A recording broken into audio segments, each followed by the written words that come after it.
Wait, I gotta answer questions. Yeah, after the fact. Okay, so you were really nervous going in. So once you were in there, what was it like?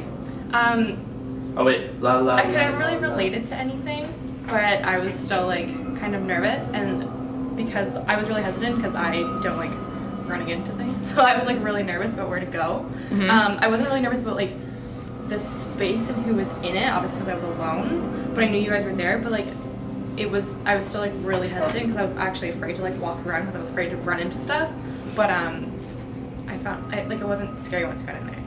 So. Okay, so it became comfortable as much as it could become comfortable. Yeah. Okay, Johnny, Mm-hmm. you want to come over here? Wait, I'm just gonna make sure